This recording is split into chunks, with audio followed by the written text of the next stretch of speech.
Alright, anime fam, grab your oversized coffee mugs and settle in, because DanDaDan episode 11, hey, it's a kaiju, just dropped a supernova of chaos, comedy, and heart that's got me buzzing like I chugged a Red Bull smoothie. This episode is pure DanDaDan madness, Science Saru flexing their animation muscles, Yuki Nobutatsu's manga roots shining through, and a kaiju-sized cliffhanger that's got me pacing my living room like a caged yokai. Let's dive into this like Momo diving headfirst into a supernatural brawl, breaking it down with the narration to set the scene, a review to geek out over the visuals, and final thoughts to spill my unfiltered obsession. Buckle up, this is gonna be a wild one. Picture this, Momo Eyes, our badass queen with a heart of gold and a psychic punch, is chilling at her newly rebuilt house, courtesy of some alien nano-skin tech because, DanDaDan doesn't do normal. Okarun, the nerdy cool yokai-possessed orc who's head over heels for Momo, is there too, probably overthinking his entire existence.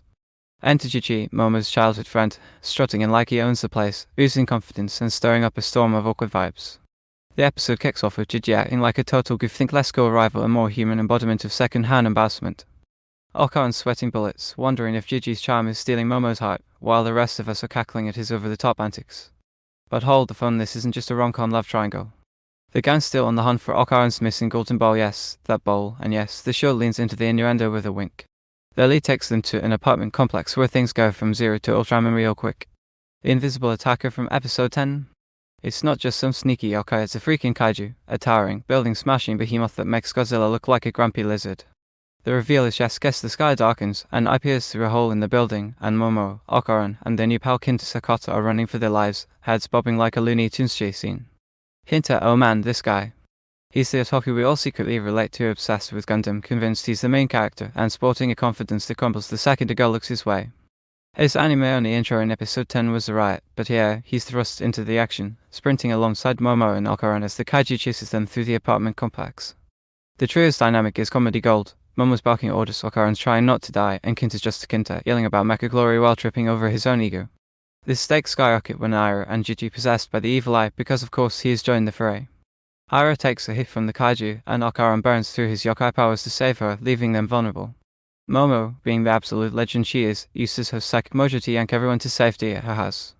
But the kaiju's still out there, and it's huge now, looming over the city like a nightmare. Okarun, ever the brainiac, spots the nanoskin glowing on Momo's house and hatches a plan, reshape the house into a giant robot to fight the kaiju.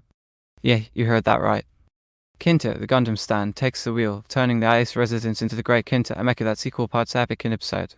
The episode ends on a brutal cliffhanger. The Great Kinta's taking a beating, Momo's trapped inside, and Kinta's barely figured out how to make the thing move.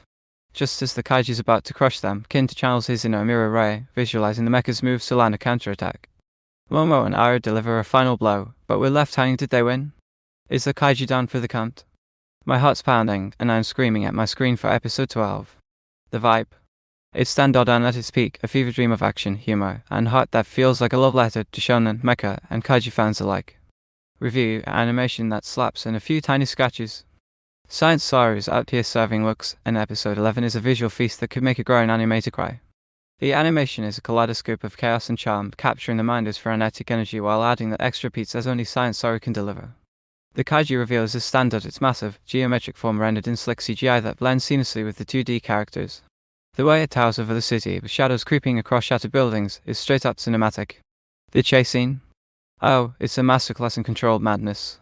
Momo, Okarun, and Kinta's head-bobbing sprint up the stairs is so fluid and exaggerated, it's like watching a cartoon fever dream directed by Hayao Miyazaki on an energy drink bender. The character animation is where Science Saru really flexes. Gigi's over-the-top expressions, every eyebrow waggle, and goofy grin are animated with such infectious energy that you can't help but laugh, even if you want to eat him into the next dimension. Momo's psychic powers pop off the screen, with glowing effects and dynamic camera angles that make every punch feel like it could knock out a planet. Kinta's transformation into the mecha pilot is a love letter to mecha anime, with his exaggerated poses and sparkling eyes screaming I was born for this. The nanoskin reshaping into the Great Kinta is a visual treat, with shimmering, liquid-like textures that feel otherworldly yet grounded. The color palette is another win, vibrant neons for the supernatural, moody blues for the kaiju's looming threat, and warm tones for Momo's house that ground the absurdity in something cozy. Ken Sakashi's score is the cherry on top, blending kaiju-inspired orchestral swells with quirky, upbeat tracks that match the show's wild tone. His Gundam-themed anthem, Here Comes Char, playing during his intro. Iconic. It's like the music's there and you to not sing along. Any critiques? Well, I'm reaching here, but the CGI kaiju, while gorgeous, occasionally feels a tad detached from the 2D world, like it's flexing a bit too hard to stand out. Also, the pacing in the first few minutes, with Gigi's extended antics, drags just a smidge compared to the break action later. It's not a deal breaker, but it makes the episode feel slightly front-loaded with comedy before the Kaiju storm hits. Still, these are nitpicks in a sea of visual brilliance. Science Saru's delivering a masterclass, and I'm eating it up like it's my last meal. DanDaDan episode 11 is a rollercoaster that left me dizzy, hyped, and desperate for the next drop. It's everything I love about this series, the unhinged blend of supernatural battles, teenage romance, and laugh-out-loud comedy, all wrapped in a visual package that's prettier than Momo's psychic glow. The Kaiju arc is shaping up to be a game-changer, and this episode proves why DanDaDan is a standout in 2025's anime lineup. I'm obsessed with how it balances heart of Okarun's quiet loyalty, Momo's fierce protectiveness with absurd humor and jaw-dropping action. Hint is divisive, sure, but his Gundam-fueled chaos adds a fresh layer to the gang's dynamic, and I'm low-key rooting for him to grow on me. What's got me hooked? The way DanDaDan never plays it safe. It's not afraid to throw a giant robot house into a kaiju fight while still making you care about Okarun's puppy dog crush on Momo.